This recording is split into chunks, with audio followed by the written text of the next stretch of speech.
Chapter Nutrition in Animals, Module 9, Large Intestine. Hello friends, previous module में हमने digested food के absorption और assimilation के बारे में डिस्कस किया था. आज हम बात करेंगे न्यूट्रिशन के लास्ट स्टेप की, जो है egestion.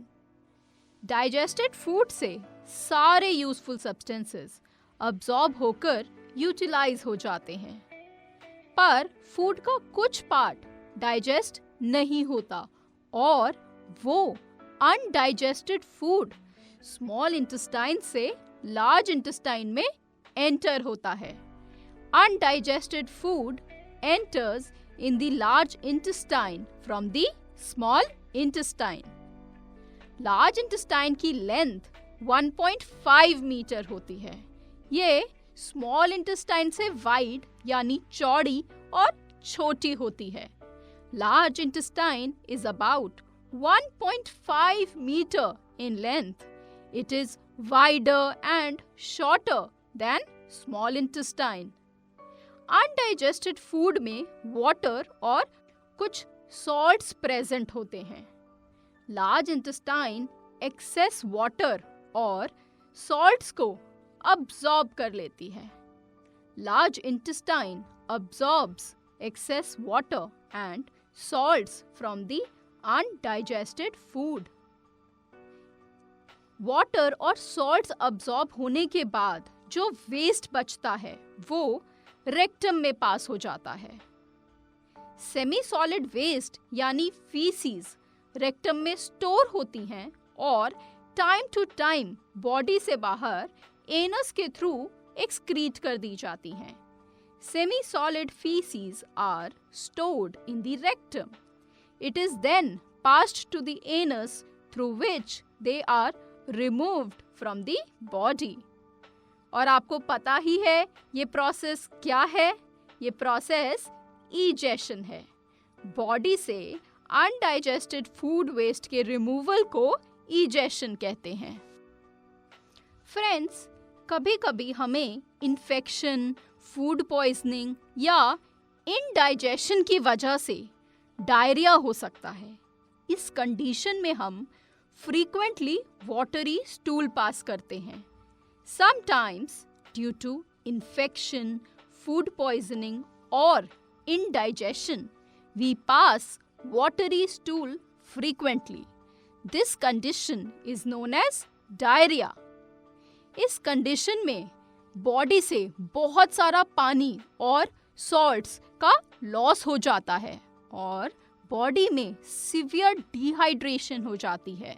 There is excessive loss of water and salts from the body that leads to severe dehydration. Diarrhoea India में बहुत ही कॉमन है. डायरिया के पेशेंट को बहुत सारा पानी पीना चाहिए. ये पानी बॉइल्ड होना चाहिए. इसीलिए पानी को पहले बॉईल करते हैं और फिर ठंडा करके उसमें सॉल्ट और शुगर मिला देते हैं. ये जो सॉल्यूशन बनता है उसे ओरल रिहाइड्रेशन सॉल्यूशन या ORS कहते हैं.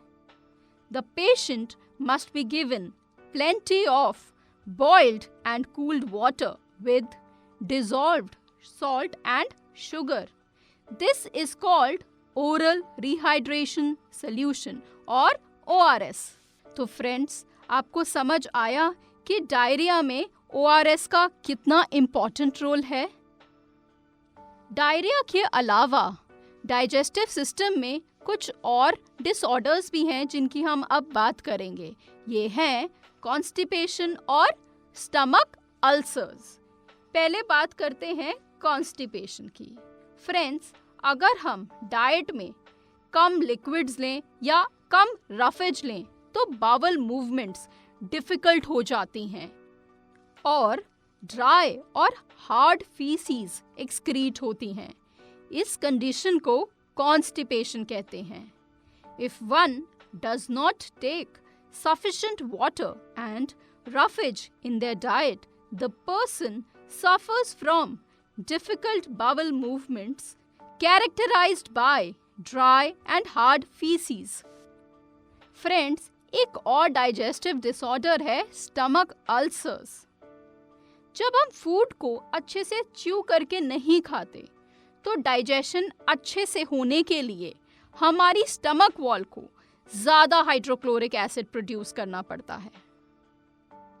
Eating food without proper chewing results in the excessive production of hydrochloric acid in the stomach. और इतना ज़्यादा एसिड अगर लंबे समय तक सिक्रीट हो तो स्टमक की वॉल डिस्ट्रॉय होने लगती है, वूंडेड हो जाती है और इस वूंड को अल्सर कहते हैं। When the secretion of hydrochloric acid continues for a long period of time, it destroys the wall of the stomach and it becomes wounded. This wound on the stomach wall is known as stomach ulcer. ये बहुत ही painful situation होती है। It is very painful. तो friends, I hope आपको ये सब समझ आ गया होगा। चलिए अब इस मॉड्यूल के मेन पॉइंट्स रिवाइज कर लेते हैं। हमने सबसे पहले बात की थी लार्ज इंटेस्टाइन की। Large intestine is about 1.5 meter in length. It is wider and shorter than the small intestine. Large intestine absorbs excess water and salts from the undigested food. Semi-solid feces are stored in the rectum. It is then passed to the anus through which they are removed from the body.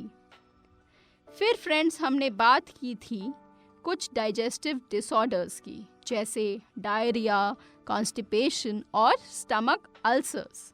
Due to infection, food poisoning और indigestion, we pass watery stool frequently, in which excess amount of water and salts are lost from the body that causes severe dehydration. This condition is known as diarrhea. Oral rehydration solution or ORS must be given in such a condition. If one does not take sufficient water and roughage in their diet, the person suffers from difficult bowel movements characterized by dry and hard feces. This condition is known as constipation. Excessive production of hydrochloric acid in the stomach due to improper chewing of food results in a wound on the stomach wall known as stomach ulcer. It is very painful. So friends, I hope आपको ये पूरा module अच्छे से समझ आ गया है। चलो इस मॉड्यूल पर बेस्ड एक्सरसाइजेस सॉल्व करते हैं।